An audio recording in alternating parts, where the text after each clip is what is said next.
ಇದೇ ಸುದ್ದಿಯ ಮುಂದುವರಿದ ಭಾಗ ನೋಡಿದ್ರೆ ಮೇಘಾಲಯದಲ್ಲಿ ನಡೆದ ಹನಿಮೂನ್ ಮರ್ಡರ್ ಮಿಸ್ಟರಿ ಇದೆಯಲ್ಲ, ಹನಿಮೂನ್ಗೆ ಹೋಗಿದ್ದಾಗ ಗಂಡನನ್ನ ಕೊಂದ ಕೇಸ್ಗೆ ಟ್ವಿಸ್ಟ್ ಸಿಗ್ತಾ ಇದೆ. ರಾಜಾ ರಘುವಂಶಿಯನ್ನ ಪತ್ನಿ ಸೋನಂ ಕೊಂದಿದ್ಲು. ಅಷ್ಟಕ್ಕೂ ಮದುವೆ ಆದ ವಾರದೊಳಗೆ ಪತಿಯನ್ನ ಕೊಂದಿದ್ಯಾಕೆ ಗೊತ್ತಾ? ಪತಿಯನ್ನ ಕೊಂದ್ರೆ ಆಕೆಗೆ ಏನ್ ಲಾಭ ಗೊತ್ತಾ?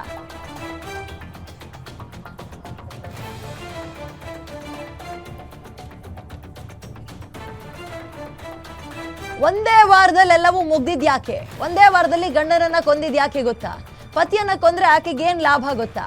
ಪತಿಯ ಹತ್ಯೆ ಪ್ರಕರಣಕ್ಕೆ ಸ್ಫೋಟಕ ಟ್ವಿಸ್ಟ್ ಸಿಗ್ತಾ ಇದೆ. ಓಕೆ, ಹನಿಮೂನಿಗೆ ಹೋಗಿದಾಗ ಗಂಡನನ್ನ ಕೊಂದ ಕೇಸ್ಗೆ ಸಂಬಂಧಪಟ್ಟಂತೆ ಟ್ವಿಸ್ಟ್ ಸಿಗ್ತಾ ಇದೆ. ಸೇಮ್ ಸಿನಿಮಾ ಮತ್ತು ಧಾರಾವಾಹಿಗಳಲ್ಲಿ ನೋಡ್ತೀವಲ್ಲ, ಅಂತದ್ದೊಂದು ಟ್ವಿಸ್ಟ್ ಹೇಳ್ತೀವಿ ಕೇಳಿ. ಸೋನಂ ಜಾತಕದಲ್ಲಿ ಮಂಗಳ ದೋಷ ಇತ್ತಂತೆ. ಮಂಗಳ ದೋಷ ಇದ್ರೆ ಪತಿಗೆ ಅಕಾಲಿಕ ಮೃತ್ಯು ಬರುತ್ತಂತೆ.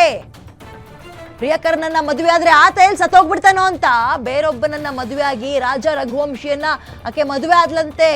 ಪ್ರಿಯಕರ ರಾಜ್ ಕುಶ್ವಾಹನ್ನ ಸಾವನ್ನ ತಪ್ಸೋಕೆ ಪ್ಲಾನ್ ಮಾಡಿದಾಳೆ. ರಾಜಾ ರಘುವಂಶಿ ಸತ್ರೆ ಪ್ರಿಯಕರನ ಜೊತೆಗೆ ನಾನು ಹಾಯಾಗಿರ್ಬೋದು ಮದುವೆ ಮಾಡ್ಕೊಂಡು ಅಂತ.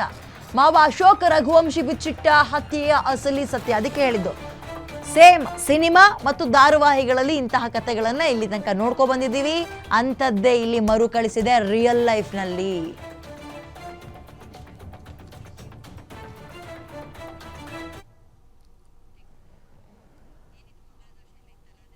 ಓಕೆ, ಇದರ ಬಗ್ಗೆ ಹೆಚ್ಚಿನ ಮಾಹಿತಿಯನ್ನು ಕೊಡಲಿಕ್ಕೆ ಜ್ಯೋತಿಷಿಗಳು ಡಾಕ್ಟರ್ ಸುರೇಶ್ ಅವರು ನಮ್ಮ ಜೊತೆ ದೂರವಾಣಿ ಸಂಪರ್ಕದಲ್ಲಿದ್ದಾರೆ.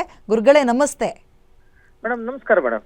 ಈ ಕೇಸನ್ನ ನೀವು ಆಲ್ರೆಡಿ ನೋಡಿದಿರಿ ಅನ್ಕೊಳ್ತೀನಿ, ಬಟ್ ನನಗೆ ಇದರಲ್ಲಿ ಈ ದೋಷದ ಬಗ್ಗೆ ಹೇಳಿ. ಮಂಗಳ ದೋಷ ಇದ್ರೆ ಗಂಡ ಏನೋ ಅಕಾಲಿಕವಾಗಿ ಸತ್ತೋಗ್ತಾನಂತೆ, ಇವೆಲ್ಲವೂ ನಿಜವಾ? ಮೇಡಮ್, ಈಗ ಜಾತಕದಲ್ಲಿ ಒಂದು 100ಕ್ಕೆ 70 ಜಾತಕದಲ್ಲಿ ಮಂಗಳ ಗ್ರಹ ದೋಷ ಇರ್ತದೆ. ಆದ್ರೆ ಅದೇ ತರ ಅದು ಕ್ಯಾನ್ಸಲೇಷನ್ ಆಗಿರ್ತದೆ. ಸೊ ನಾಟ್ ಮಂಗಳವಲ್ಲ, ಇಲ್ಲಿ ವಿತಂತು ಗ್ರಹ ಅಂತ ಕರಿತೀವಿ.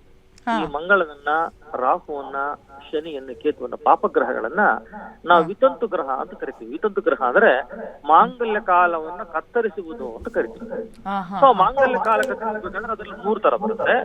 ಅಂದ್ರೆ ಒಂದು ಪ್ರೌಢವಾಗಿರ್ತಕ್ಕಂಥ, ಪ್ರೌಢ ವಯಸ್ಕಲಾಗಿರ್ತಕ್ಕಂತಹ ಒಂದು ಮಾಂಗಲ್ಯ ದೋಷ ಆಗಿರ್ಬಹುದು, ಅಥವಾ ಅಕಾಲಿಕವಾಗಿ ಆಗಿರಬಹುದು, ಅಥವಾ ಬಾಲ್ಯದಲ್ಲಿ ಬರ್ತಕ್ಕಂಥದ್ದಾಗಿರ್ಬೋದು. ಬಾಲ್ಯ, ಪ್ರೌಢ ಮತ್ತು ಅಕಾಲಿಕವಾಗಿರ್ತಕ್ಕಂಥ ವೈಧವ್ಯ ಅಂತ ನೋಡ್ತೀವಿ.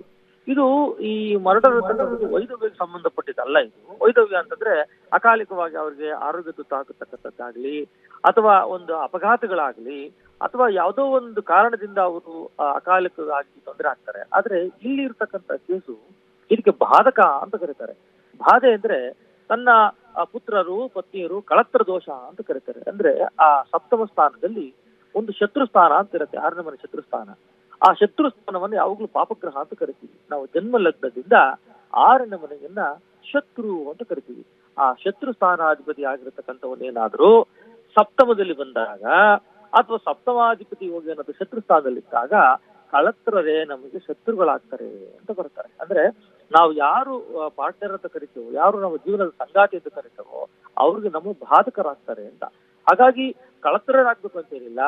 ಭ್ರಾತೃ ಕೂಡ ಶತ್ರು ಆಗಬಹುದು, ಪುತ್ರರು ಶತ್ರು ಆಗ್ಬಹುದು, ತಂದೆ ತಾಯಿಗಳು ಕೂಡ ಆಗಬಹುದು. ಈ ಒಂದು ಕೇಸಲ್ಲಿ ಕಳತ್ರ ದೋಷ ಅಂತ ಕರೀತಾರೆ.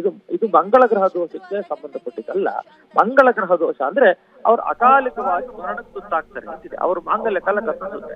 ಇಲ್ಲಿ ಇವ್ರು ಬಾಧಕರಾಗಿ ಮರ್ಡರ್ ಮಾಡಿರೋದ್ರಿಂದ ಇಲ್ಲೇನಂದ್ರೆ ಇದು ಶತ್ರು, ಕಳತ್ರರೇ ಶತ್ರು ಆಗಿರೋದು. ತನ್ನ ಕಟ್ಟಿರ್ತಕ್ಕಂಥ ಪತಿ ಆಗಿರ್ಬಹುದು, ಪತ್ನಿ ಆಗಿರ್ಬಹುದು, ಅವರೇ ಬಾಧಕರಾಗಿ ಬಾಧೆಯನ್ನು ಕೊಟ್ಟು ಅವರ ಮರಣಕ್ಕೆ ತುತ್ತಾಗ್ತಾರೆ ಅಂತ ಇರುತ್ತೆ. ಓಕೆ ಓಕೆ, ಧನ್ಯವಾದ ಗುರುಗಳೇ ಇಷ್ಟೊತ್ತು ವಿವರಣೆಯನ್ನ ಕೊಟ್ಟಿದ್ದಕ್ಕೆ. ಅಕಾಲಿಕವಾಗಿ ಸಾಯೋದು ಬೇರೆ, ಸಾಯಿಸೋದು ಬೇರೆ ಅಲ್ವಾ? ಸೇಮ್ ಯಾವುದೋ ಸಿನಿಮಾನ ಅಥವಾ ಧಾರಾವಾಹಿನ ನೋಡಿಕೊಂಡು ಈಕೆ ಈ ರೀತಿ ಪ್ಲ್ಯಾನ್ ಮಾಡ್ದಂಗಿದೆ.